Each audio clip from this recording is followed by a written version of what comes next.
같이 읽겠습니다. 시작. 태초에 하나님이 천지를 창조하시니라. 땅이 혼돈하고 공허하며 흑암이 깊음 위에 있고 하나님의 영은 수면 위에 운행하시니라.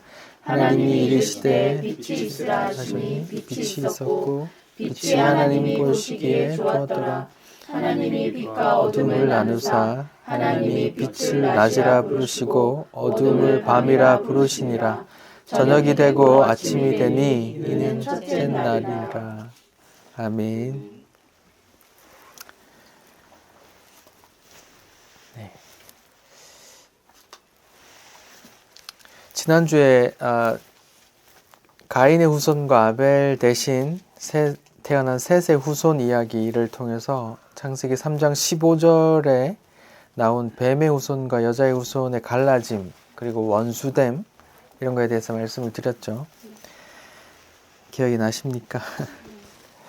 뱀의 후손인 가인의 후손들은 하나님을 떠나서 스스로 지켜야 했기 때문에 성을 쌓고 문명을 발전시켰지만 결국 하나님의 홍수 심판으로 다 죽어버렸고 애써 이뤄놓은 그 화려한 문명도 다 수장되고 말았습니다.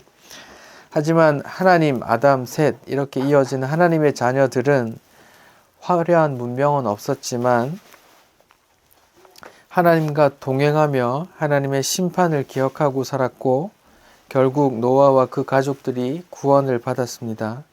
이 또한 그들의 의가 아니라 하나님의 선택과 찾아오셔서 계시하심의 은혜 덕분이고 그들이 한 것이라고는 하나님의 말씀을 그저 믿은 것 뿐이었습니다. 하지만 오늘날 많은 그리스도인들은 하나님께 나와서 하나님의 말씀을 그저 믿기보다 가인이 이뤄놓은 그런 자랑할 만한 것들을 더 탐하고 있는 것을 보면 하나님께 예배드리러 나온 모두가 하나님의 자녀가 아닐 수 있다는 게 더 분명해 보입니다. 오늘부터 몇 주간 창세기 1장의 천지 창조 이야기를 다뤄보겠습니다. 하나님의 창조 기록은 어떤 의미가 있고 어떤 뜻이 담겨 있는지 배웠으면 좋겠습니다. 제가 설교하는 방식 또 제가 성경을 연구하는 방식이 성경신학적 방법이거든요. 성경신학적 방법은 쉽게 말해서 성경은 성경으로 풀어야 된다 이런 주의예요. 그러니까 성경의 모든 답은 또 다른 성경에 연결해서 찾을 수 있다. 성경은 하나의 우리 몸과 같은 유기체로 하나님의 뜻이 이렇게 서론부터 결론까지 서로 유기적으로 또 반복적으로 점증적으로 이렇게 나와 있기 때문에 어디서든 그것을 찾을 수 있다. 성경 안에서 또 찾아야 된다. 이런 게 성경 신학적 성경 연구 방법이거든요. 이렇게 설교하는 사람이 좀 드물죠. 왜냐하면 이렇게 설교를 하려면 성경을 엄청 많이 찾아야 되거든요. 대부분은 뭐 서론에 예화 하나 들고 말씀 한 구절 보고 말씀 한 구절에 대해서 이런 거 우리가 좀 생각해 봅시다 얘기 꺼내고 적용 몇 가지 얘기해서 이렇게 설교 한 편을 끝내는데 성경신학적인 연구와 설교를 하면 성경을 계속 앞뒤로 계속 뒤져보면서 찾아야 되거든요. 그래서 좀 지향하는 사람이 좀 드물다, 또 하기가 어렵다 이런 특징이 있는데 성경신학으로 되게 유명한 신학자가 있어요. 미국의 프린스턴 대학교에서 30년 이상 계속 교수로 가르쳤던 분인데 게할더스 보스라는 신학자가 있어요. 근데 그분이 이제 이런 말을 했어요.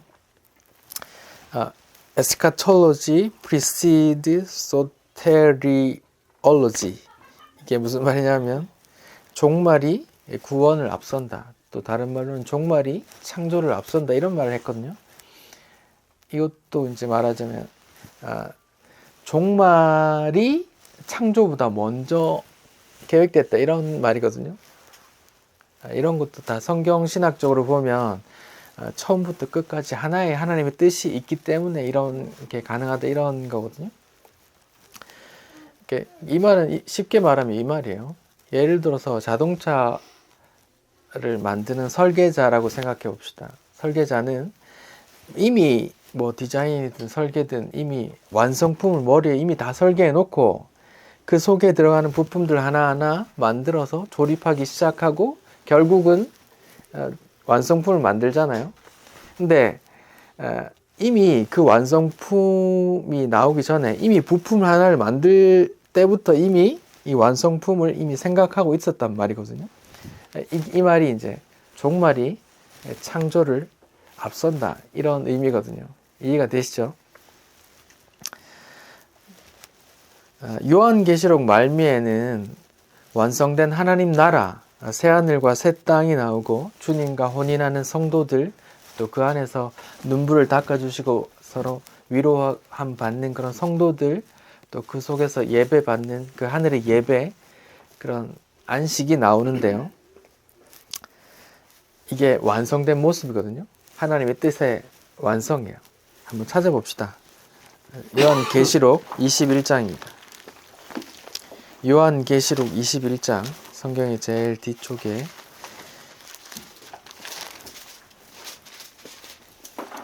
요한계시록 21장, 우리 21장 제목이 뭐라고 되어 있어요? 새하늘과 새 땅이라고 나오죠. 이게 뭐 지금 혹시 우리가 읽었던 본문 창세기 1장 1절이 뭔지 알고 계세요? 하나님이 천지. 태초에 하나님이 천지를 창조하시니라라는 그게 시작이잖아요. 근데 어느 순간 이제 종말의 때가 완성된 때에 보니 새 하늘과 새 땅이 이제 창조된 모습이 나오는 거예요. 이게 이어지거든요. 우리 같이 4절까지만 읽어볼게요. 시작. 또 내가 새 하늘과 새 땅을 보니 처음 하늘과 처음 땅은 없어졌고 바다도 다시 있지 않더라. 또 내가 보매 거룩한 성 새 예루살렘이 하나님께로부터 하늘에서 내려오니 그 준비한 것이 신부가 남편을 위하여 단장한 것 같더라.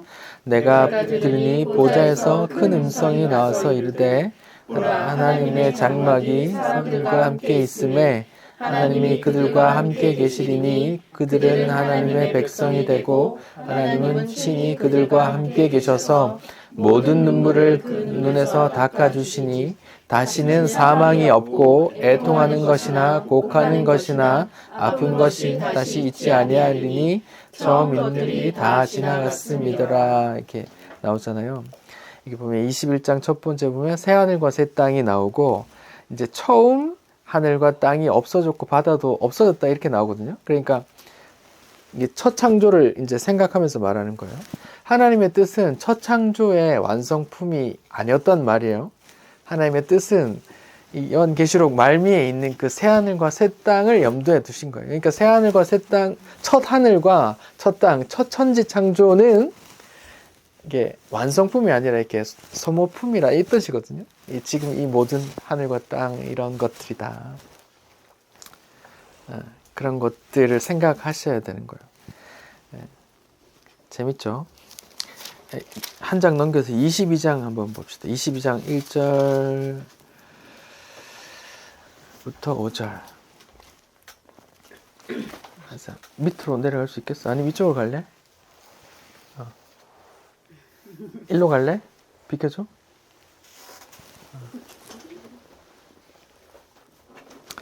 같이 읽어봅시다. 22장 1절부터 우리 5절까지만 읽어봅시다. 22장 5절까지요. 시작. 또 그가 수정같이 맑은 생명수의 강을 내게 보이니 하나님과 어린 양의 보좌로부터 나와서 길 가운데 흐르더라. 강 좌우에 생명나무가 있어 12가지 열매를 맺되 달마다 그 열매를 맺고 그 나무 잎사귀들은 만국을 치유하기 위하여 있더라. 다시 저주가 없으며 하나님과 그 어린 양의 보좌가 그 가운데 있으리니 그 종들이 그를 섬기며 그의 얼굴을 볼 터이요 그의 이름도 그들 이마에 있으리라. 다시 밤이 없겠고 등불과 햇빛이 쓸데없으리니 이는 주 하나님이 그들에게 빛이심이라. 그들이 세세토록 노릇하리로다. 여기 보면 생명수 강이 나오고 생명나무가 있고 생명 열매가 있고 그러잖아요. 여기 선악과는 없어요. 3절에 보니까 그 선악과로 인한 그 저주, 다시 저주가 없다 그랬어요. 저주가 없고 5절에 보니까 다시 밤이 없겠고, 밤도 없어요. 또 뭐도 없어요? 등불과 햇볕도 없어요. 왜요? 하나님이 비춰주신다 그래요. 그러니까 처음에 첫 창조에서 분명히 하늘을 만드시고 광명체를 만드셔서 해와 달을 만드세요. 근데 그 광명체도 다 없어지는 거예요. 그러니까 하나님이 비춰주시기 때문에 그게 다 모형이란 말이에요. 모형. 그런 거 기억하시고 한번 들어주십시오. 다시 창세기로 갈게요. 지금 방금 요한계시록에 성경에 그러니까 제일 끝장에 하나님의 그 완성된 최종 새하늘과 새 땅인 하나님 나라, 그리고 거룩하게 된 성도, 하나님 주의 신부들, 이런 모습, 또 위로받는 모습, 그런 모습을 봤잖아요. 다시 저주가 없고 다시 바다도 없고 다시 햇볕도 없고 그런 완성된 모습을 생각하고 첫 창조가 있었다. 그래서 첫 창조는 완성품이 절대 아니다. 그래서 그 완성된 것을, 새 창조를 염두에 두시고 첫 창조를 하신 것이다. 이렇게 성경 신학적으로는 그렇게 봐요. 자, 그러면 이제 들어가 볼게요. 창세기 1장 1절 우리 같이 읽어봅시다. 시작. 태초에 하나님이 천지를 창조하시니라. 이 네 단어가 있는데 이거 되게 간결하면서 담백한 한 문장이거든요. 이렇게 보통 이제 기사 같은 거를 전달할 때, 글을 쓸 때 어떤 원칙이 있잖아요. 육하 원칙이라고 들어보셨어요? 육하 원칙. 자, 처음에 뭐죠? 누가, 언제, 어디서, 무엇을, 어떻게, 왜, 예. 근데 여기 6가지 중에 여기 첫 1장 1절에 뭐가 나와 있어요? 태초에, 예, 언제죠? 누가, 하나님이 무엇을, 예, 천지를 어떻게 하셨어요? 예. 누가, 언제, 무엇을, 어떻게가 나와 있어요. 그리고 뭐가 없어요, 그럼? 왜? 또 어디서가 없잖아요. 천지를 창조하셨다는데 어디서가 어딨어? 그냥 이걸 창조하셨는데 네, 어디서는 쓸 필요가 없는 거고, 왜는 창세기 2장부터 선악과로 인해서 그 뜻을 실현해 가면서 계속 말씀하세요. 왜요? 하나님의 창조 목적, 왜 창조하셨다는 건 뭐예요? 각종 그 교리문답에 나오는데 사람의 제일 되는 목적이 뭐예요? 네, 하나님의 영광을 위해서 사는 거잖아요. 하나님의 영광 돌리기 위함이잖아요. 이게 창조 목적이에요. 모르시는구나. 네. 창조 목적을 모르시는구나. 그렇구나. 창조 목적을 모르시는구나. 그러면 하나만 찾아봅시다. 우리 에베소서를 한번 찾아봅시다.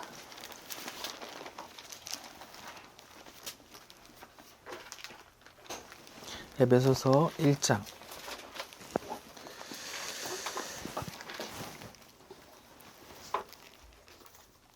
에베소서 1장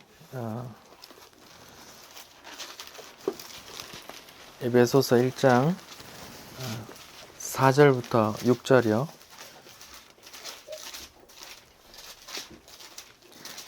성경에 창조 목적이 여러 곳에 나오는데 한 군데만 찾아볼게요. 창조 목적 에베소서 1장 4절 찾아봅시다. 시작. 곧 창세전에 그리스도 안에서 우리를 택하사 우리로 사랑 안에서 그 앞에 거룩하고 흠이 없게 하시려고 그 기쁘신 뜻대로 우리를 예정하사 예수 그리스도로 말미암아 자기의 아들들이 되게 하셨으니 이는 그가 사랑하는 자 안에서 우리에게 거둬주시는 바 그의 은혜의 영광을 찬송하게 하려는 것이라. 뭐 하기 위해서 한다고요? 은혜의 영광을 찬송하게 한다. 예, 이렇게 나와 있어요. 그러니까 왜라는 목적은 이렇게 창세기 2장부터 그 언약 속에서 계속 드러나요. 그리고 창세기 그러니까 1장 1절에는 누가 언제 무엇을 어떻게 이렇게 네 가지가 다 명확하게 나오는 거예요. 그러면 그 한 문구씩 한번 봅시다. 처음에 먼저 누가부터 볼게요. 누굽니까? 하나님. 여기 하나님은 성경의 첫 절에 나오는 그 등장 인물이 있는데 그게 하나님이에요. 하나님인데 그 뜻은 그 원어는 하나님들 이렇게 됐어요. 단수가 엘로아흐고 복수가 엘로힘이에요. 그러니까 하나님들이 천지를 창조 이렇게 돼 있는 거예요. 이거 어떻게 생각하세요? 이 문구, 이 원어들을 근거로 성경에도 다신론이 있네, 뭐 범신론이네 이렇게 이제 접근하는데 그런 건 아니고요. 네. 우리가 아는 그 성삼위일체의 교리가 나와 있어요. 다신론이나 범신론이 아닌 이유는 끝에 창조하시니라 동사는 또 단수예요. 동사는 단수라고요. 하나님은 복수인데 또 동사는 단수라고요. 안 맞죠? 창세기 1장 1절에 나오는 그 주어, 그 주체조차도 우리는 이해할 수 없어요. 성삼위일체라는 개념은 동일한 본체시나 다른 본체를 또 가졌다 이 말이거든요. 다른 말로 세 명인데 한 사람이야 이런 뜻이에요. 여러분 이해가 되세요? 모순 되거든요 이게. 세 명인데 한 분이야. 모순 되거든요. 이거 성삼위일체 이 교리만 해도 인간의 이성으로 이해할 수 없는 범위거든요.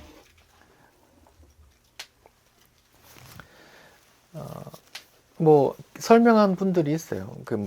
설명한 이론 중에 이런 거예요. 나는 우리 아버지의 아들이지만 내 아들의 아버지이고 내 부인의 남편이고 난 또 성도들의 목사야 이런 거야 라고 했는데 그거는 온전히 설명하지 못했어요. 성삼위일체와 그건 같지 않아요. 많은 목사님들이 그렇게 설명을 하는데 그냥 편협한 해석이에요. 조금만 더 고민해보면 그게 아니라는 걸 알 수 있어요. 그냥 성경에서 이해할 수 없는 첫 번째 주체가 하나님인데 하나님들이에요. 그래서 또 하나님 성부, 성자, 성령이 온전히 한 마음으로 동체신데 또 완전히 자유롭게 또 각자 일을 하세요. 근데 또 완전히 하나라. 또 한 분의 뜻을 이루어 나가. 이게 참 오묘한데 이해할 수 없단 말이에요. 창세기 1장 1절에 하나님은 그런 분이고 또 언제가 나오죠? 태초에 나와요. 태초에. 히브리어는 베레시트인데 어떤 때, 뭐 영어로는 인 전치사예요. 레시트 하면 시작, 근원 뭐 이런 뜻이에요. 그러니까 시작할 때, 뭐 영어로는 in the beginning, 뭐 번역하면 태초에 이렇게 됐는데, 여러분, 이게 지금 태초에라는 말로 시간의 어떤 관점을 얘기를 했거든요. 이게 시작이야, 이게 시작이야, 딱 이때부터 시간이야, 이렇게 이런 의미거든요. 여러분이 현대 물리학을 좀 어떻게 이해하시는지 모르겠는데, 현대 물리학에서는 이렇게 말해요. 어떤 물질이 존재하는 순간부터 시간과 공간이 그게 같이 존재해 버리는 거예요. 예를 들어서 저는 만 42년이라는 시간을 살았어요. 10년 후면 52년이라는 시간을 내가 가지는 거예요. 근데 그러다가 내가 언젠가 죽으면 나의 몸뚱아리가 사라지는 기 때문에 더 이상 나에게 시간이라는 게 없어져요. 그래서 죽음 이꼴 시간이라는 범주 밖에 나가는 거예요. 시간이라는 범주 밖에는 영원이라는 범위예요. 그러니까 이 창세기 1장 1절에 태초에 하나님이 천지를 창조하시니라는 이 문구가 오늘날 현대과학적으로도 되게 중요한 개념들이에요. 시간이라는 게 물질이 창조될 때부터 부여됐다 이런 개념이거든요. 그 전에는 물질이 없을 때는 시간이 없었어요. 시간은 그 물질의 변화를 시간이라 하거든요. 죄송합니다. 현대 물리학 어려운 이야기를 잘 따라오고 계신가요? 네. 네, 그래요. 그러면 무엇을 만들으셨어요? 천지.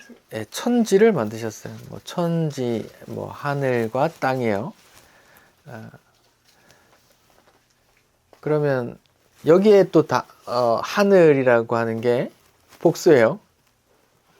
하늘들을 만드셨대요.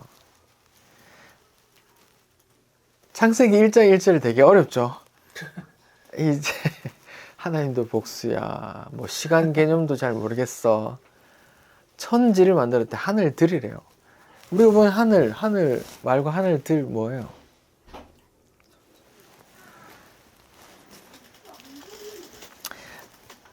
고린도 후서 한번 찾아봅시다. 고린도 후서 12장.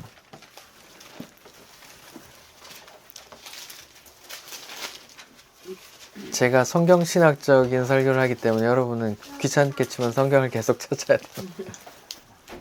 고린도 후서 12장 2절과 4절 한번 읽어볼게요. 시작. 내가 그리스도 안에 있는 한 사람을 아노니 그는 14년 전에 셋째 아들에 끌려간지라. 그가 몸 안에 있었는지 몸 밖에 있었는지 나는 모르거니와 하나님은 아시느니라.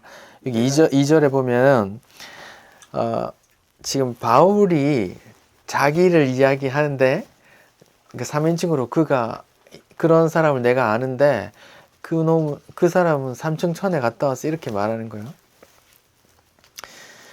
삼층천에 끌려갔는데 그가 몸 안에 있었는지 몸 밖에 있었는지 잘 모르겠어 이렇게 말하고 4절에 보면 읽어보죠. 시작. 그가 낙원에 이끌려가서 안내할 수 없는 말을 들었으니 그는 이 가히 이르지 못할 말이로자. 이게 삼층천이 뭐란 말이에요? 4절에 낙원이에요. 낙원. 다른 말로는 천국, 다른 말로는 하나님의 나라, 새하늘과 새 땅, 뭐 그런 개념이에요. 성경에서 하늘은 세 가지가 있어요. 이 바울도 지금 방금 말했듯이 삼층천이라고 했잖아요. 성경이 이해하는 하늘은 세 개예요. 우리 다음 시간에 배울 거지만 둘째 날에 하늘을 만드시거든요. 8절에 보니까 1장 8절 하나님이 궁창을 하늘이라 부르시니라. 저녁이 되고 아침이 되니 둘째 날이다 이렇게 나오죠. 궁창을 만들어요. 궁창을 만들고 궁창 아래 물과 궁창 위에 물을 두셨다 그래요. 그리고 궁창으로 물을 갈랐어요. 그리고 나서 보면은 다섯째 날에 20절에 보면 궁창에 새가 날아라 이렇게 나오거든요. 그리고 14절에 보면 넷째 날에 하늘의 궁창에 광명체들이 있어 이렇게 나오거든요. 궁창이란 하늘이 나와요. 자 보세요. 저 보세요. 성경에서 말하는 하늘은 3단계예요. 첫 번째, 내가 보이는 하늘. 이 하늘에는 뭐가 날아다녀요? 새가 날아다니는 하늘이에요. 두 번째 하늘은 궁창이에요. 궁창에 광명체, 해, 달, 별들이 있거든요. 있는 그 하늘이 두 번째 하늘이에요. 세 번째 하늘은 그 궁창 너머에 있어요. 그걸 삼층천, 낙원, 하나님의 궁전, 하나님 나라 이렇게 말하는 거예요. 세 번째 하늘에 대한 이야기를 찾아볼게요. 에스겔서를 찾아볼게요. 구약 에스겔서 1장이에요.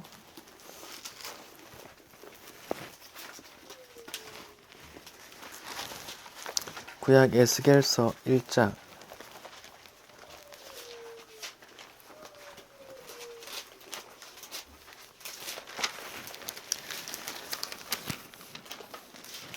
에스겔서 1장 그 제목이 뭐라고 나와 있어요? 여호와의 보좌. 여호와의 보좌, 하나님의 궁전이 있는 곳을 말하는 거예요. 지금 환상을 보는 거예요. 에스겔이 보면은 이제 환상 본 때가 나와. 1장 1절에 30째 해 넷째 달 초닷새에 내가 그발 강가에 사로잡힌 자 중에 있을 때, 지금 유다가 망하고 다 끌려갔거든요. 바벨론에 끌려가서 몇 월 며칠에 내가 어떤 강가에서, 그발 강가에서 환상을 보는 거예요. 이제 환상을 보는데 25절부터 볼게요. 어떤 생물이 나오고 보좌가 나와요.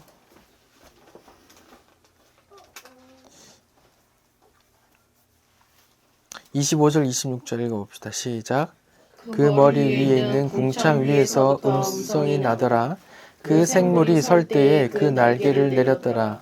그 머리 위에 있는 궁창 위에 보좌의 형상이 있는데 그 모양이 남보석 같고 그 보좌 형상 위에 한 형상이 있어 사람의 모양 같더라. 지금 에스겔이 환상을 보는데 궁창 26절에 보면 궁창 뭐예요? 궁창 위에요, 아래예요? 궁창 위에 보좌가 있대요. 하나님의 보좌가 있대요. 이걸 세 번째 하늘로 보는 거예요. 성경이 말하는 그 하늘들, 그 세 단계를 설명드렸어요.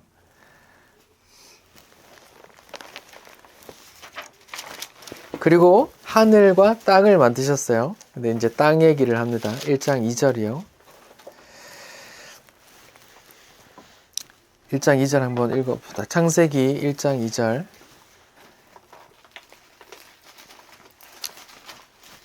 시작. 땅이 혼돈하고 공허하며 흑암이 깊은 그 위에 위에 있고 있고 하나님의 영은 수면 위에 운행하시니라. 2절 하기 전에 창조하시니라를 빠져드렸네요. 창조하시니라는 히브리어에서 만들다 이런 단어가 여러 가지 있어요. 지금 여기서는 바라라는 동사가 쓰였어요. 바라 동사는 하나님, 만들다, 창조하다는 말로만 쓰였어요. 하나님과만 주어로 쓰인 단어예요. 창조하다라고 번역된 건. 다른 단어들은 아사, 야차르, 바나 이런 단어들이 있는데 이거는 무에서 유를 창조하는 게 아니라 어떤 있는 거에서 그 재료를 가공해서 뭔가를 만들 때, 토기장이가 뭔가를 만들 때 이럴 때 사용해요. 다른 동사들. 근데 여기서 창조하시니라는 바라라는 동사는 무에서 유를 창조할 때 쓰는 동사예요. 그렇게 설명하고 넘어갈게요. 그 바라라는 동사가 자기 백성을 또 거듭나게 만들 때, 택하신 자기 백성을 구원할 때, 이럴 때도 또 바라를 썼어요. 그러니까 이 천지 창조가 실은 자기 백성을 새로 창조한다는 거 어떤 그런 걸 이제 힌트하거든요. 2절 땅에 대한 이야기를 볼게요. 땅이 혼돈하고 공허하며 흑암이 깊음 위에 있고 하나님의 영은 수면 위에 운행하시니라 이렇게 나오죠. 이 땅이 박 선생님 혼돈하고 공허하다 영어로 뭐로 돼 있죠? 보이드 이 공허하다는 거 보이던데 혼돈하다는 것은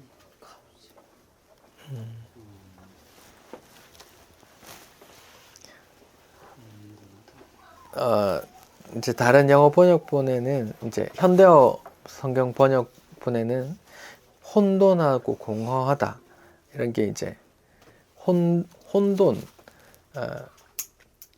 틀이 없다 formless 홈리스 틀이 없다 형체가 없다 no structure 이렇게 어떤 형체가 없다 그리고 공허하다 보이드 뭔가요? 보이드. 보이드 혼돈 공허 영어 단어가 갑자기 생각 안 나네. 그건 어둠이고 공허 혼돈 formless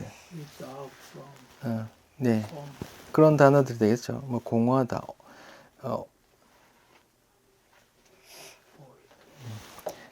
영어 단어는 제가 잠깐 찾아보면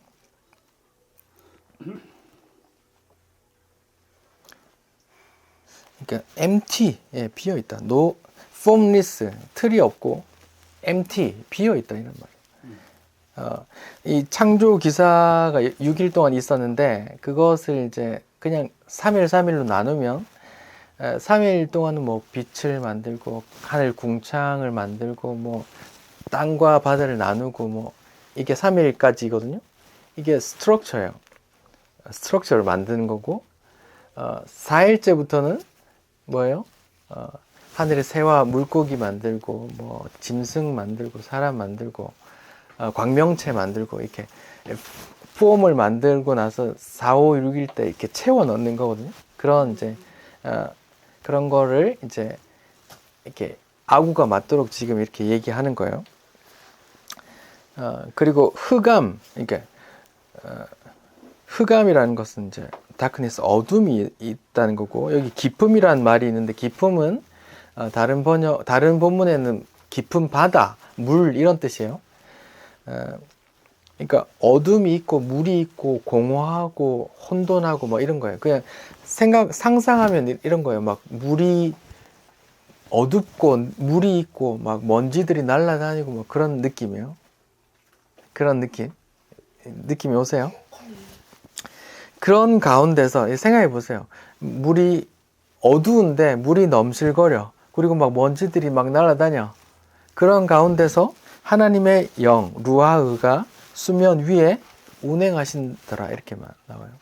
그렇게 혼돈, 공허, formless, empty, 틀도 없고 내용물도 없는 그런 공허하고 어두운 가운데 하나님의 영이 수면 위에 운행하신다 이 말이거든요. 여기서부터 이제 이 공허하고 혼돈하고 비어 있는데 하나님의 영이 그 수면에 이제 왔다는 건 뭐예요? 어떤 무언가를 내가 이렇게 이끌어내겠다. 내가 창조를 이끌어내겠다. 이런 하나님의 의지가 보이는 거거든요.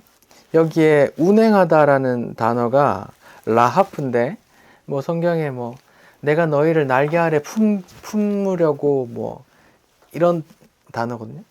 라하프 품다 뭐 너풀거리다 이런 뜻인데 하나님의 영이 이렇게 감싸느니 뭔가 일이 시작되더라 이런 말이에요.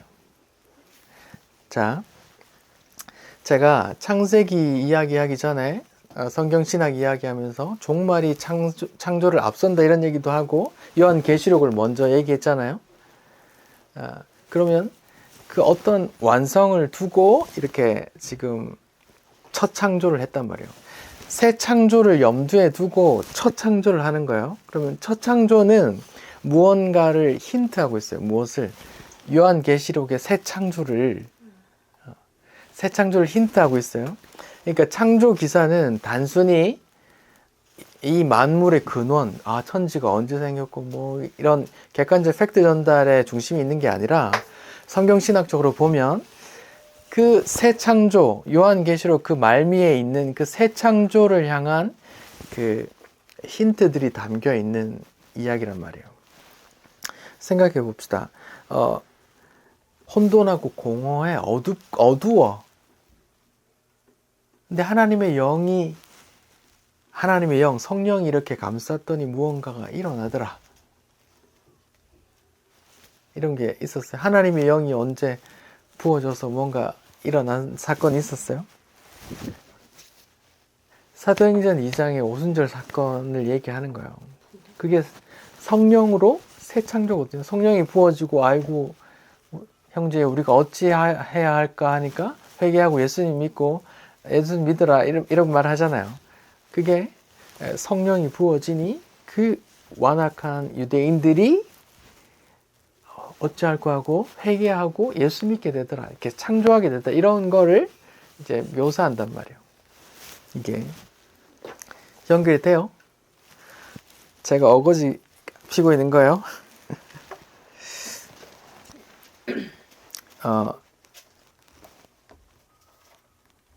예레미야서를 한번 찾아봅시다.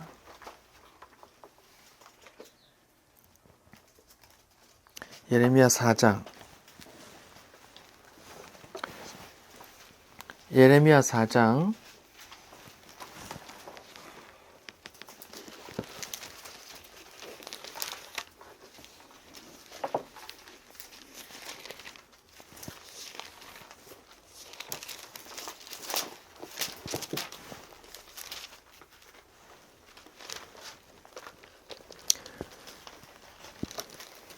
4장 그 11절 위에 제목이 뭐라고 써 있어요? 백성에게 심판을 행하리라. 심판에 대한 이야기예요. 그리고 19절 위에 제목은 선지자 예레미야의 탄식이에요. 아이고 슬프다. 이거 어쩌할꼬. 이 지금 심판이 다가오는데 백성들은 알지 못하네. 이렇게 탄식하고 있고 그런 또 환상을 봐요. 그 선지자가 탄식하는데 그 심판의 상황에서 그 이스라엘을 영적 이스라엘 상태를 환상으로 보는 거예요. 우리 23절 읽어봅시다. 시작. 보라, 내가 땅을 본즉 혼돈하고 공허하여 하늘에는 빛이 없으며. 여기 보면 창세기 1장 2절의 단어들이 나와야 한다. 단어들이 똑같거든요. 혼돈하고 공허하다. 지금 창세기 1장 3절에 빛이 또 나오거든요. 빛이 없다 이렇게 나오는 건단 말이에요. 그러니까 창세기 1장의 그 창조의 기사 그런 단어들을 지금 예레미야 선지자가 하나님의 영이 임한 예레미야 선지자가 심판받을 이스라엘 백성들을 보니까 창조 기사가 생각나네 이렇게 말하는 거예요. 그럼 창조 기사의 1장 2절은 그런 상태는 심판받을 상태를 말하는 거예요. 그리고 수면 하나님의 영이 이렇게 덮고 또 빛이 뿌려지고 하니까 어떤 생명이 살아나더라. 어떤 그런 걸 말하고 있다고요. 예레미야 4장 23절에 심판받을 이스라엘을 보면서 예레미야가 예언을 하는데 창조 기사에 그 단어들을 쓴단 말이에요. 그럼 무슨 말이에요? 창조 기사의 1장 2절에 땅이 혼돈하고 공허하고 흑암이 어둡고 막 그렇다는 말은 뭐예요? 어떤 심판받을 자기 백성들의 상태, 인간들의 상태를 말하고 있다고요. 거기서 하나님의 신이 루아흐, 하나님의 영이 덮으니 무언가 어떤 게 일어나더라 이 말을 하고 싶어 하는 거예요. 새 창조를 힌트하고 있단 말입니다. 새 창조를. 제 말 이해하고 계세요? 3절 볼게요. 하나님이 이르시되 창세기 1장 3절 하나님이 이르시되 빛이 있으라 하시니 빛이 있었고 빛이 하나님 보시기에 좋았더라. 하나님이 빛과 어둠을 나누사 빛을 낮이라 부르시고 어둠을 밤이라 부르시니 저녁이 되고 아침이 되니 이는 첫째 날이다. 나와요. 빛에 대해서 이야기를 하세요. 또 그런데 중요한 게 있어요. 이 빛을 하나님께서 첫째 날 만드시고 빛과 어둠을 낮과 밤을 가르시고 첫째 날이라고 하고 이제 지나갔어요. 근데 하늘의 광명체는 몇째 날에 만들어졌어요?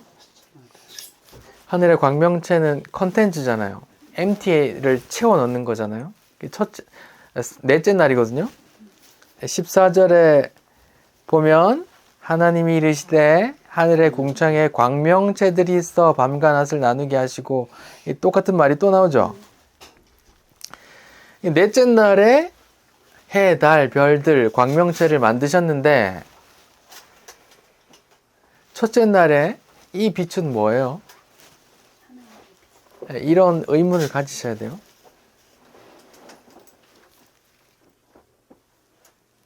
누가 여러분에게 물으면 여러분 뭐라고 답하시겠어요?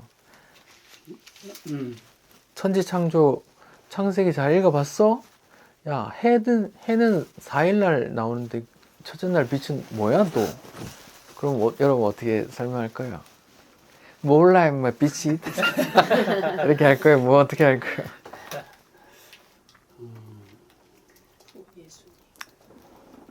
제가 요한계시록 그 22장에 보면 그때는 뭐가 없다 그랬어요? 해와 달이 없죠. 해와 달이 없다 그랬죠. 그 이유는 뭐예요? 하나님이 비추고 있다 그랬죠. 네. 그럼 해와 달이 그 빛을 모형한다는 말이거든요. 요한계시록에는 그 해와 달이 없어요. 광명체들이 없어요. 다 필요 없어. 하나님이 비추고 계시다. 근데 그 비추고 계시던 그 빛이 창세기 1장 3절에도 나와요. 빛이 있어라 하니까 빛이 나왔어요. 이 빛은 우리가 해석한 대로 14절에 광명체들이 있어 낮과 밤이 나누게 하시고라고 분명히 똑같이 5절에도 빛을 낮이라 부르시고 어둠을 밤이라 부르시니 이렇게 똑같이 나오는 거 보니까 분명히 첫 창조에서의 빛은 가시적인 빛이다. 맞죠? 낮과 밤이 결정되고 첫째 날이 지나갔으니까 분명히 사람 보기에도 보이는 가시적인 빛이라는 거예요. 그런데 태양을 만들기 전에 먼저 빛을 만드신 이유는 이거예요. 우리는 다 태양이 태양이 비추니까 빛이 있다 이렇게 알고 있잖아요. 근데 창세기 성경은 다르게 말해요. 태양이 있기도 전에 그 빛이 있었어. 그 빛이 이제 넷째 날에 태양하고 해와 달, 별들을 만드시니까 그것이 그 역할을 하는 걸로 이제 우리는 다 알고 있는 거예요. 그런데 태양, 해와 달, 태양이 만들어지기도 전에 그 빛이 있었어요. 그건 무슨 말이냐 하면 태양은 그냥 모형일 뿐이야. 만물을 솟아나게 하고 만물의 생명의 기운을 따뜻한 열 에너지를 부여하고 그것을 주는 그 생명의 힘은 어떤 하나님께서 말씀하신 그 빛이야. 이런 걸 말해주는 거예요. 그런데 그 빛이 신약의 어느 부분에 또 나와요. 우리 요한복음에 봅시다. 요한복음 1장을 봅시다. 요한복음 1장을 봅시다.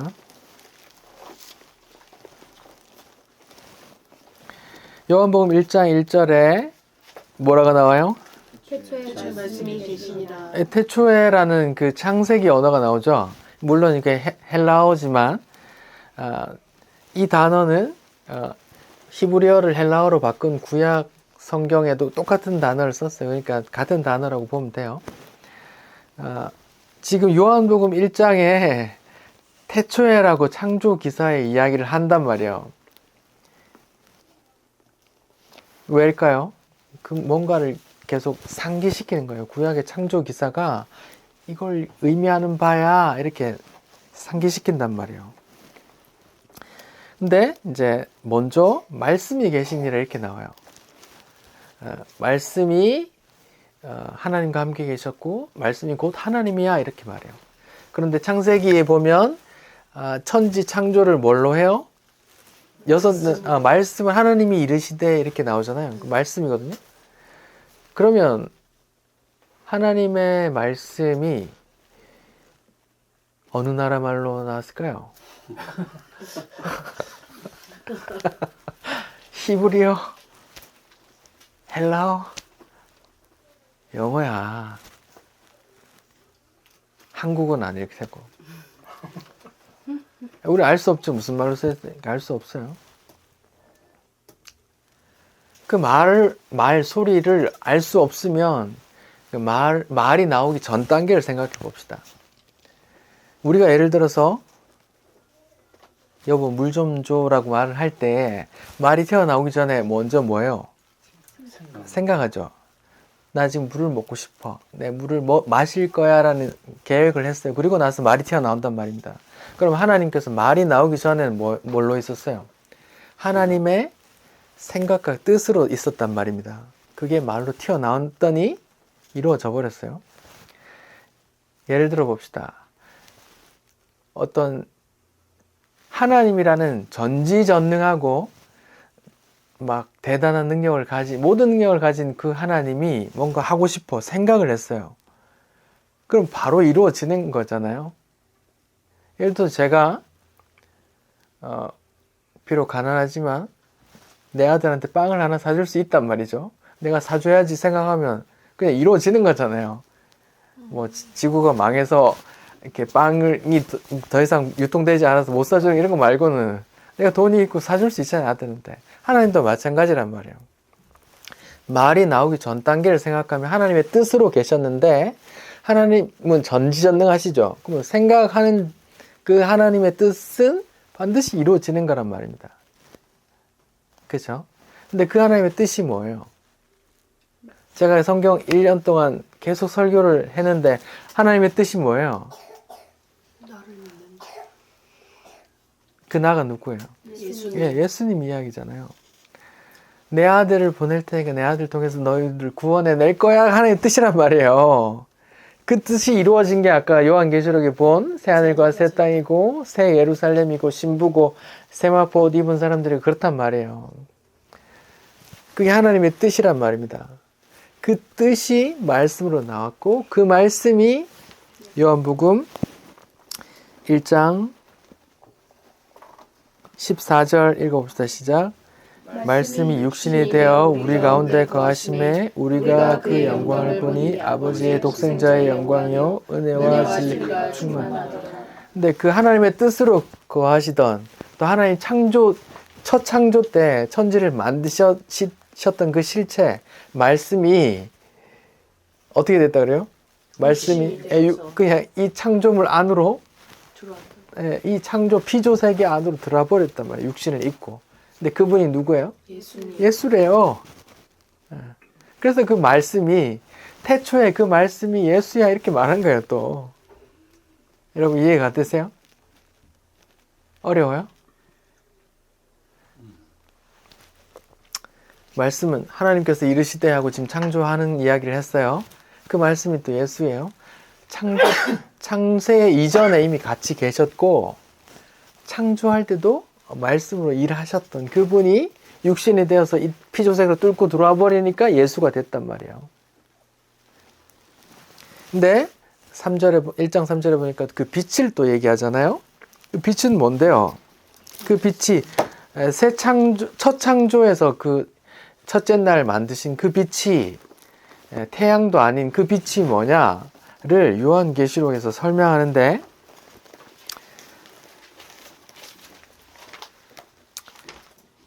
우리 요한복음 1장을 계속 읽어 나갑시다.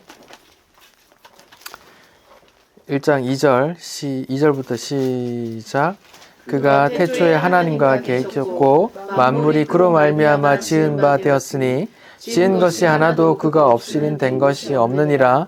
그 안에는 있으니 그 생명은 사람들의 빛이라. 빛이 나오는 거예요 지금. 빛이 어둠에 비치되 어둠이 깨닫지 못하더라. 하나님께로부터 보내심 받은 사람이 있으니 이름은 요한이라. 그가 증언하러 왔나니 빛에 대하여 증언하고 모든 사람이 자기로 말미암아 믿게 하려 함이라. 그는 빛이, 세례 요한은 빛이 아니래요. 빛에 대해서 증거하러 온 자라. 참빛 곧 세상에 와서 각 사람에게 비추는 빛이 있었는데 그가 세상에 계셨고 세상은 그로 말미암아 지은 바 그 말씀이란 말이에요. 그 말씀 이 그를 알지 못하였고 자기 땅에 오매 자기 백성이 영접하지 아니하였으나 영접하는 자 곧 그 이름을 믿는 자에게는 하나님의 자녀가 되는 권세를 주셨으니 이는 혈통으로나 육정으로나 사람의 뜻으로 나지 않고 오직 하나님께로부터 난 자들이라. 네, 여기까지 할게요. 여기 지금 빛에 대해서 이야기한단 말입니다. 첫 창조 때 하나님이 말씀으로 천지를 창조했는데 요한복음에 보니까 그 말씀이 또 예수래요. 근데 그 예수가 말씀이 육신이 되고 들어와 버리니까 예수예요. 근데 또 창세기 첫 창조에서 빛이 나와요. 빛이 나오는데 그걸 또 요한복음 1장에서는 뭐래요? 또 예수라 그래요. 그게 사람들에게 생명의 빛을 주는 빛이라 그래요. 그분이 누군데? 예수란 말이에요. 그 빛을 받은 사람은 영접하는 자, 그 이름이 있는 자에게 하나님의 자녀가 된 그게 하나님의 뜻이거든요. 지금 제가 창조 기사를 설명하고 있어요. 제가 성경신학 이야기하고 종말이 창조를 앞선다는 이야기도 했고 그런 얘기예요. 첫 창조 기사는 저 끝에 요한계시록이 완성될 그 새 창조, 새 하늘과 새 땅, 새로운 피조물 된 성도들 그 존재들을 이렇게 힌트하고 있단 말입니다. 힌트. 첫 창조가 다가 아니에요. 왜요? 첫 창조에 있었는데 완료된 거에 없는 해달, 별, 광명체도 없고요. 또 뭐가 없습니까? 뭐 없잖아요. 근데 여긴 또 만든단 말이죠. 또 만들었는데 또 첫 창조에 인간들이 또 저주를 받아. 근데 완성된 것에는 저주가 없대잖아요. 선악과도 없고 저주도 없고 시험도 없고 거기 끝이란 말이에요. 어떤 첫 창조가 마지막 그 창조를 새 창조를 이렇게 힌트하고 모형으로 주어지는 거란 말입니다. 성경 신학에서는 첫 창조를 그렇게 봐요. 그래서 땅이 혼돈하고 공허하고 어둡고 이런 상황에서 무엇이요? 성령이 하나님의 영이 이렇게 감싸니까 그때부터 뭔가 일어나기 시작한다. 이게 실현된 게 사도행전 2장의 오순절 성령 강림 사건이 되는 거고 또 빛이 있으라 해서 빛이 생겼는데 그 빛이 또 예수님에 의해서 실현되더라 이런 말이에요. 그러니까 천지 창조 기사도 예수를 증거하고 예수로 인한 그 하나님의 뜻, 그 완성된 그 새하늘과 새 땅, 새로운 피조물 그것을 이렇게 힌트하고 있단 말입니다. 너무 어려운 이야기를 많이 했나요? 따라오고 계세요? 그러면 성경신학적인 해석은 여기까지만 하고요. 제가 여기 창세기에 지금 신학적으로 논란이 되는 부분 좀 설명을 좀 드릴게요. 창세기 1장을 보시면 이제 6일 동안 창조가 되잖아요. 보면 반드시 하나님의 말씀으로 이루어져요. 3절 보면 하나님이 이르시되 빛이 있으라 하시고 밤이 되고 아침이 되니 첫째 날이라 나오고 6절에 보면 하나님이 이르시되 하고 또 이렇게 둘째 날이라 나오고 9절에 보면 또 하나님이 이르시되 하고 셋째 날이라 나오고 14절에 보면 하나님이 이르시되 이렇게 나오죠. 그게 20절, 24절, 여섯째 날 계속 반복되거든요. 이런 특징 때문에 창세기의 창조 기사의 첫째 날은 3절부터 시작되는 거야 라고 주장해요. 어떤 학자들이. 그러면 뭐예요? 1절과 2절은 천지 창조 기사 첫째 날의 이야기가 아닌 게 돼버려요.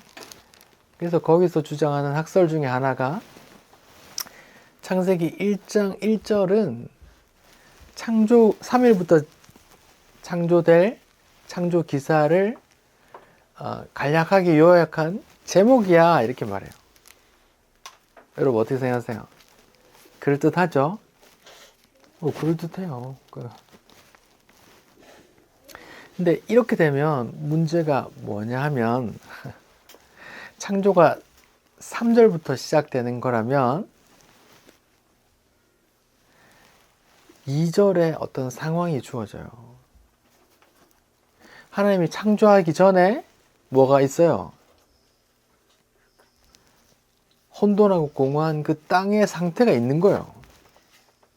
그러면 3절부터 나오는 그 하나님의 창조는 봐라, 무에서 유로 창조하는 그 창조가 아닌 게 돼버려요. 있는 것을 그냥 정돈한 것이 되는 거예요.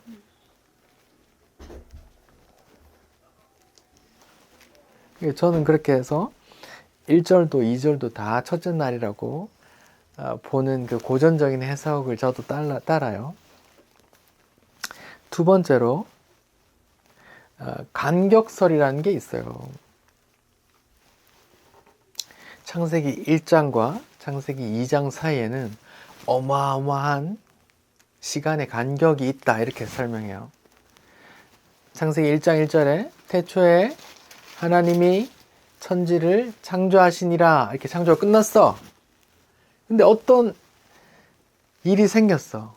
오랜 시간 동안 어떤 일이 생기니까 그 결과로 2절 땅이 혼돈하고 공허하고 어둡고 그런 상태가 돼버렸네 이렇게 말해요. 거기에 또 나오는 이야기가 뭐예요? 사단이 타락한 이야기 이게 나오는 거예요. 그래서 타락해서 하늘에 전쟁도 있고 말이에요. 공허해졌어. 하나님 창조했는데. 근데 또 현대과학에서는 뭐라 그래요? 현대과학에서 지구의 나이를 몇 살이라고 말합니까? 방사능 동위 원소 측정법에 따르면 그걸 잠깐 설명해 드릴게요. 방사능 동위 원소로 지구의 나이를 측정한다는데 거기서 논리가 이래요. 어떤 원소가 어떤 다른 원소로 바뀌면 시간과 어떤 걸 바뀌면 다른 원소로 바뀌는데 그 다른 것에 차이 나는 것만큼 이제 그 시간을 측정하는 거예요. 예를 들어서 화석을 발견해서 공룡뼈에 붙어있는 화석 조그만 원소를 발견해서 예를 들어서 납이다. 그럼 현재 있는 납하고 비교하는 거예요. 그래서 이런 거 해서 다른 조건이 없다고 치고 이제 시간이 좀 이런 차이가 있으니까 이런 자기들만의 계산 방법으로 예를 들어 35억 년 차이가 나네 이렇게 정하는 거예요. 근데 현대과학에서도 35억 년까지는 확인했는데 자기들 계산 방법으로 35억 년 전에는 확인을 못하는 거예요. 왜? 그 사람들 하는 말이 35억 년 이전에는 다 용암으로 존재했대요. 그래서 측정이 안 된대. 그래서 측정한 방법이 뭐예요? 운석이 떨어졌어요. 그 운석이 마침 납이 있어요. 이게 지구에도 있는 그 납 성분이랑 그 운석이 떨어졌을 때 그 운석이랑 그 납을 같은 성분을 조사해서 그 다른 차이만큼의 시간을 계산해 보니까 한 15억 년 이상 되네 해서 지구의 나이를 45억 년쯤 될 거다 이렇게 말하는 거예요.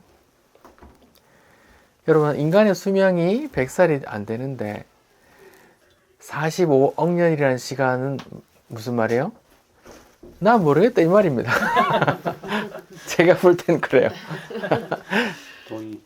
45억 년의 시간을 그냥 계산, 자기 나름대로 계산을 해보니까 그렇다 이렇게 하는데, 아무튼 현대 과학에서 지구의 나이가 45억 년이라고 하니까 이걸 맞추기 위해서 그런 간격서를 만들어내는 거예요. 창세기 1장과 2절 사이에 한 35억 년 정도 있는 것 같아. 이렇게 그 과학에 맞추려고 그런 걸 만드는 거예요.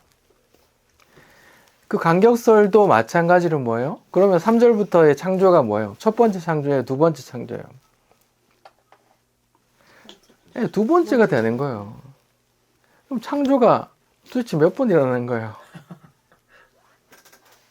그 현대 과학 그 지구 나이에 맞추려다가 과학이 창조 기사가 두 번째, 지금 3절부터 두 번째 창조가 일어나는 거예요. 그거 맞지 않아요? 성경 어디에도 두 번 창조되었다 이런 내용은 없어요. 뭐 그런 학설들이 있어요. 근데 저는 창세기 1절도 2절도 다 그런 창조의 첫째 날의 그런 상태로 저는 봐요.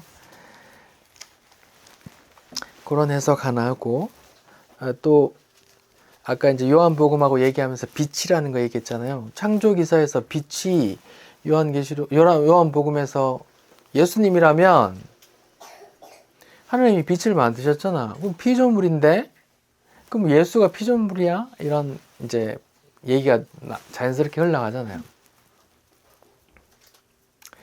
첫째 창조는 어떤 것을 이제 힌트한다고 그랬어요. 어떤 것의 모형이라 그랬어요. 어떤 하나님의 말씀으로 피조 세계에 이렇게 빛이라는 게 들어가 버렸잖아요. 이게 피조물이라 이렇게 해석하면 안 되고, 하나님의 아들이 어떻게 왔어요? 이 피조 세계 안으로 들어왔죠. 이게 여인의 후손으로 오셨잖아요, 예수님이. 근데 뭐예요? 요셉이 아빠예요? 아니면 요셉이 잉태했어요? 아니면 성령으로 잉태했어요? 성령으로 성모 마리아 이렇게 나오잖아요. 그걸 뭐라고 무슨 여인 동정녀라고 하잖아요. 동정녀. 남자랑 잡은 적 없단 말이에요. 동정녀 마리아로 낳았잖아요. 그러니까 피조물이 아니라 하나님이 그냥 이렇게 주사기로 찔러서 이 피조 세계에 넣었단 말입니다. 마리아 속으로 하나님의 영이. 피조물이 아닙니다. 그러니까 첫 창조의 빛은 그 예수님이 이 땅에 오실 것을 이렇게 모형한다. 이렇게 말한단 말입니다. 또 논란이 될 만한 것들이 있는데요.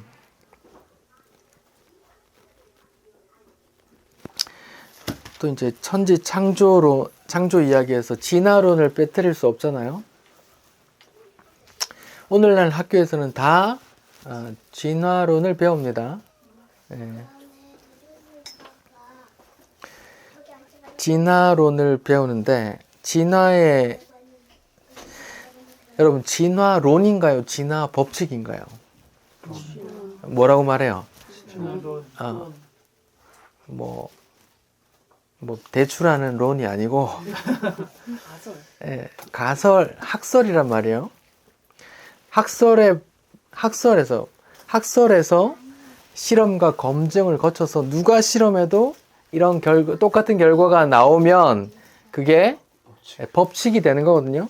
근데 진화 법칙이라고 안 하고 진화론이라고 하잖아요. 왜 진화론이라 그래요? 검증이 안 됐단 말이에요. 검증이 안 된 건 검증을 할 수 없기 때문에요. 진화론의 이론이 무기물이 우연히 유기물이 됐어요. 단백질이 우연히 모여서 아메바 같은 게 됐고, 아메바에서 지느러미가 나와서 물고기가 됐고, 물고기가 다리가 태어나서 양서류가 됐고, 양서류가 파충류가 됐고, 파충류가 다시 새끼를 낳는 포유류가 됐다고 말하거든요. 이게 진화론이에요. 이게 진화론 맞죠? 네. 근데 이런 진화의 단계가 진화론 가설상으로는 수억 년 동안 진행된다 이렇게 말해요.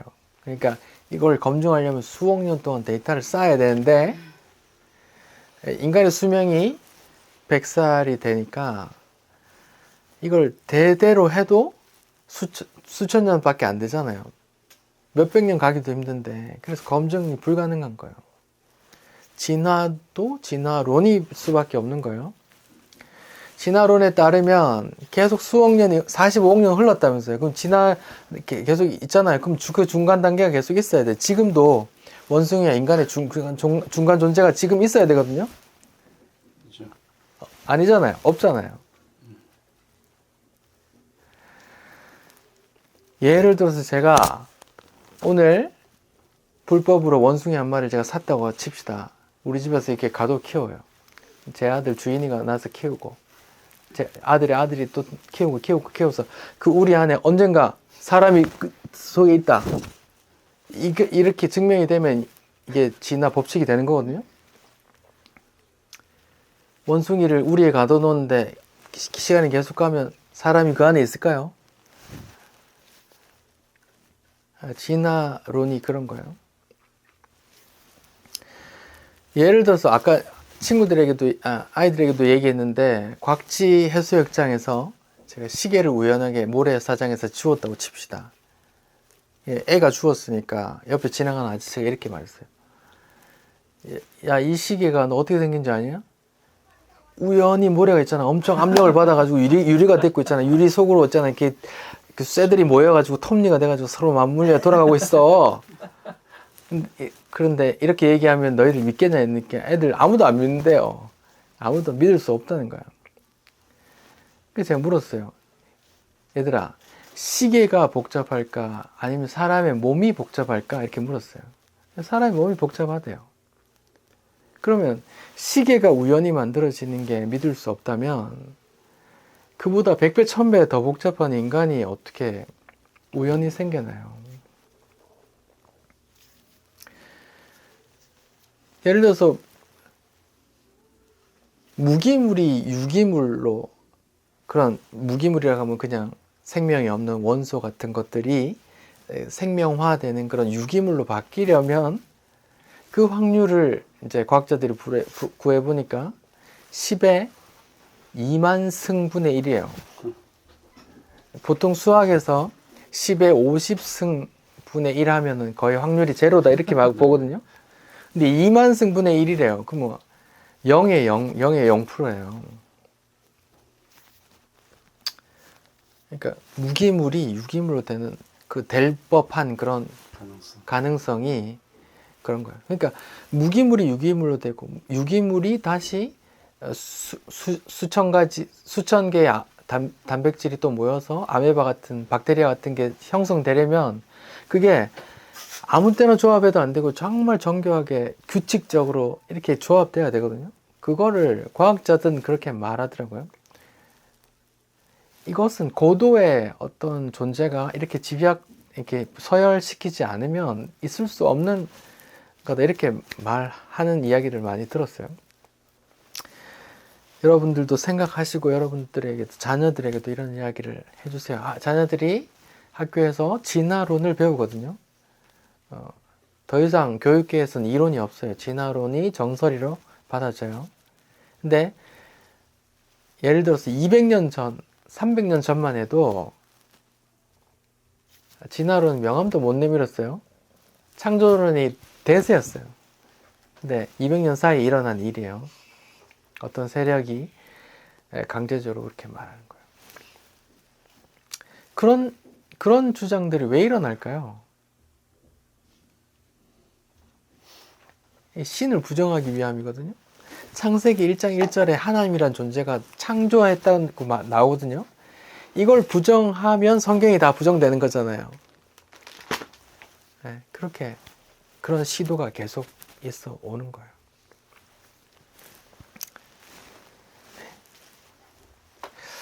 뭐 쉬운 이야기 좀 더 하면 연력학 제1법칙이 뭔지 아십니까?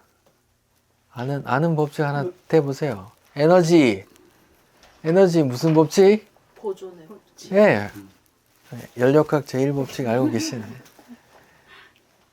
예를 들어서 박 선생님 펜션에 난로에서 나무가 떼잖아요.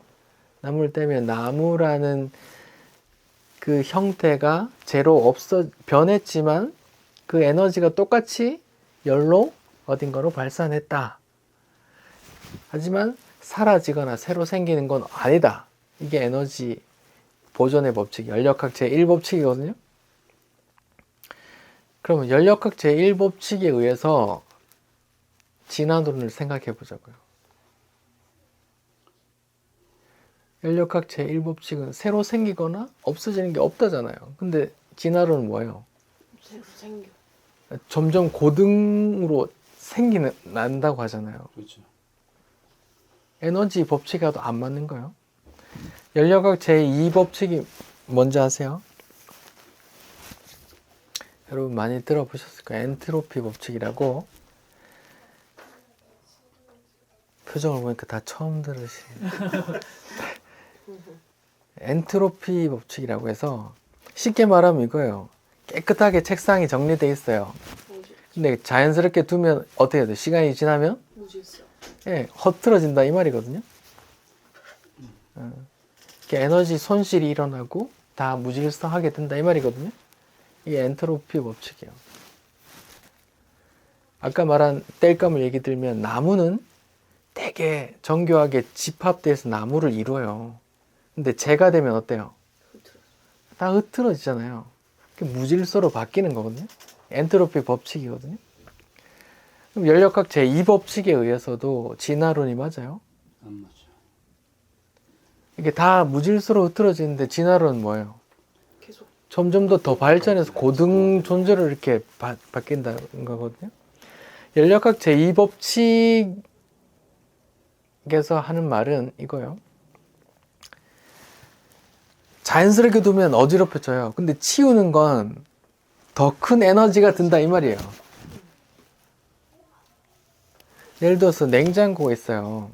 냉장고 그냥 언뜻 아이들이 생각하기에 냉장고 문을 열어두면 우리 시원하겠네 이렇게 생각하잖아요. 근데 사실은 문을 열어놓으면 냉장고 뒤에 발열체가 있거든요. 열을 흡수해서 얘가 더 많은 열을 발산해서 얘기를 시원하게 하거든요. 이 발열체를 외부로 끌어낸 게 뭐예요? 이 에어컨이에요. 똑같은 거예요. 냉장고하고 에어컨은. 근데 냉장고는 그 발열체가 뒤에 붙어 있고 뒤에 만져보면 뜨거워요. 근데 그걸 이렇게 배관으로 찍 당겨서 밖에 놔둔 게 에어컨이에요. 그러면 엔트로피 법칙은 이 말이에요. 내가 집에서 시원하다. 아, 시원해. 그러면 이 시원하게 하는 것보다 더 큰 에너지가 열로 나간다 이 말이거든요. 제가 이제 신림동에 살 때 이제 그 반지하 집들이 좀 있잖아요. 그 옆을 지나가면 그 에어컨 실외기가 확 더운 바람 확 쏟아내거든요. 그래서 제가 속으로 그랬어요. 더워 죽겠는데 지는 시원하고 지나가는 나는 더워 죽네 이런 생각을 했거든요. 이기적인 거죠. 그러니까 시원하게 하려고 더 많은 에너지가 든다 이런 게 엔트로피 법칙인데 진화론은 자연스럽게 두니까 점점 더 고등적으로 바뀌네 이런 거예요. 그러니까 연력학 1법칙, 2법칙이 더 안 맞는 거예요. 여러분이 더 공부해 보세요. 인터넷에 다 나와요. 연력학 법칙 공부하시고 아이들에게도 좀 가르쳐 주세요. 제가 오늘 천지창조 첫째 날을 말씀드렸어요. 첫 창조는 새 창조와 그 완성품을 향해서 힌트하고 있는 모형이다 하나님의 뜻이다. 그 뜻이 말씀으로 적인 하나님의 뜻이었었고 그 뜻이 전능자의 뜻은 반드시 이루어진다. 그래서 그 첫 창조의 그 완성된 그것도 다 힌트가 되어 있다. 첫 창조의 그 이야기는 단순한 이 만물의 기원만 얘기하는 게 아니라 오히려 그건 관심 없어요. 하나님 성경의 입장에 하나님의 뜻이 관심이 있어요. 그 뜻이 계시록에까지 이렇게 펼쳐지고 이루어지니까 혼돈하고 공허한데 하나님의 영이 덮으니까 그때부터 뭔가 일어나더라. 혼돈하고 공허하고 어두운데 빛을 던져 넣어서 거기서 뭔가 일어나더라. 그런 무언가를 이렇게 그런 걸 힌트한단 말입니다. 그게 하나님의 뜻이었단 말입니다. 그래서 하나님 좋다 하는 거예요. 왜? 자기 뜻이 이렇게 담겼거든요. 좋아. 이렇게 한단 말입니다. 천지 창조.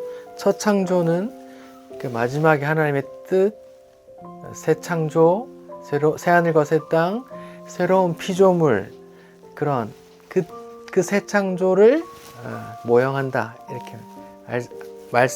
이렇게 알고 계속 둘째 날, 셋째 날 공부하면 될 것 같아요. 기도합시다.